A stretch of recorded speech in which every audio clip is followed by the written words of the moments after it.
In this video, we'll learn how to sketch the graph of a hyperbola. Question 1 reads, sketch the following hyperbola. Determine the center, transverse axis, vertices, and foci, and find the equations of the asymptotes.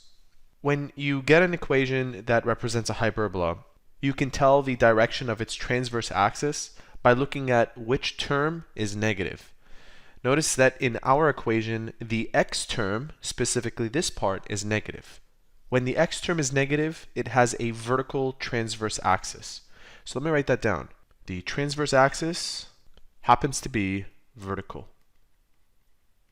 This means we are to expect a graph that looks like what you see on your screen. I want to outline everything that we need for us to graph this appropriately. First of all, you'll notice that the standard form equation here has components that are being added and subtracted to x and y. You see how y has -4 and x has +5? That actually tells us important information. Specifically information about the foci and the vertices. And most importantly, that it's not centered at the origin. We can also use that information to help us produce the equations that represent the asymptotes. To find information about the center, the constant associated with the y, specifically this part, represents the y-coordinate of the center, which we call k. The x-coordinate of our center corresponds to this part, which we call h. Notice that we wrote the opposite sign of what was written in the equation, where it went from -4 to +4 and +5 to -5. Another important thing to mention is that this value right here, the ones at the bottom, the denominators, play an important role. Specifically, a, the value we assign for a, is the square root of the denominator associated with the positive term. This is the positive term in our hyperbola equation. That's 36. We take the square root of 36 and we end up with 6. In addition, by taking the square root of 9, which is the denominator associated with the negative term, we call that our b value, and it happens to be 3. We need these 4 numbers to help us find everything. So we'll begin by writing down information about the focus. For when the transverse axis is vertical, the focus can be found by taking h as the x-coordinate and k minus c, which we've yet to discuss. That's one of the foci. The other focus is represented as h k plus c. To find c, we use the Pythagorean theorem. Remember, the Pythagorean theorem relates a squared plus b squared is equal to c squared. We can find c right away by substituting 6 and 3 into a and b. So I have 6 to the power of 2 is 36, plus 3 to the power of 2 is 9. That's c squared. 36 plus 9 is 45, is equal to c squared. And we square root both sides. So we have 45 is equal to c. And this is the reason why we have 2 foci, because this value is plus minus. The output is plus minus. So one of our focus will be at -5 and 4 minus the square root of 45.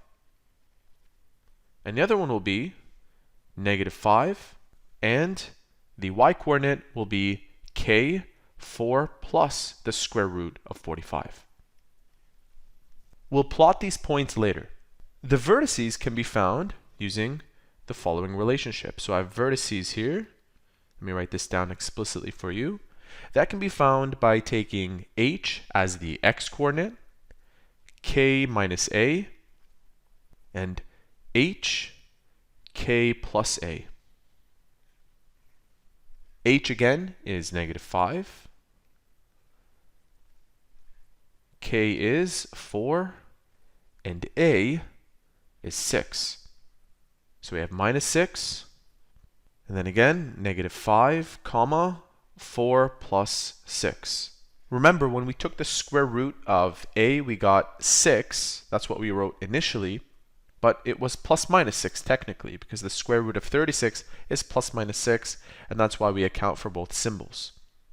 Simplifying this further, we have -5, -2, -5, and 10.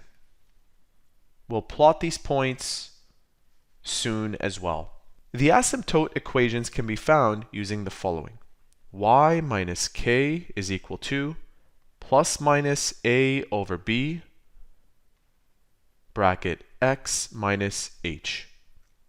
We leave y and x blank, and we fill in the rest.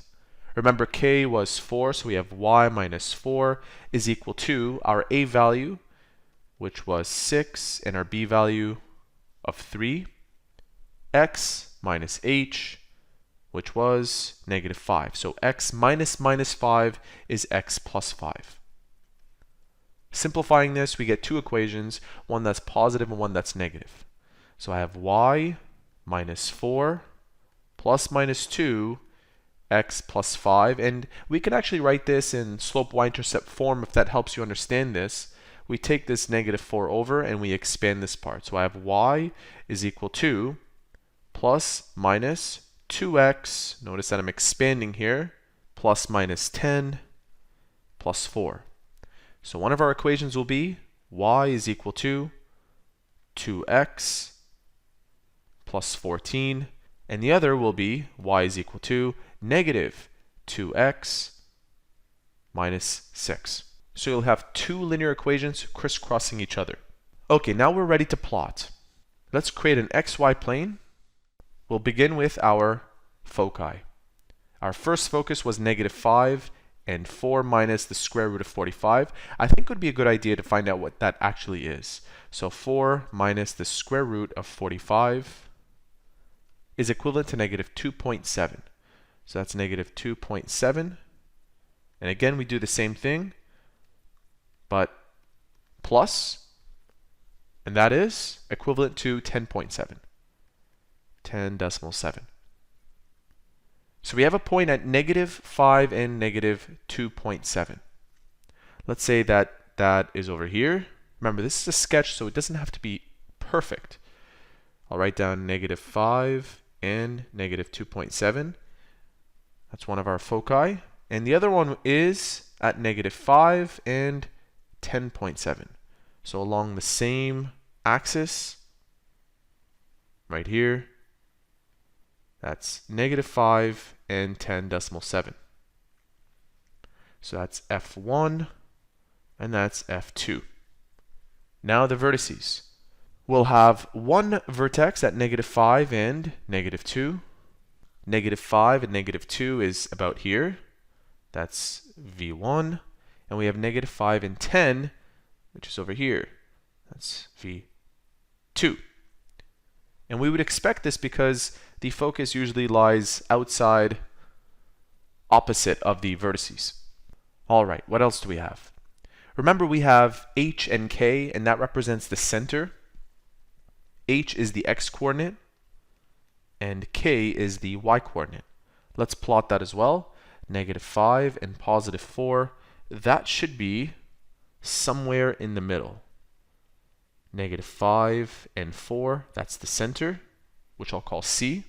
And what's significant about C is that if we were to plot these accurately, these two linear equations, they would both cross through C. It would look something like this.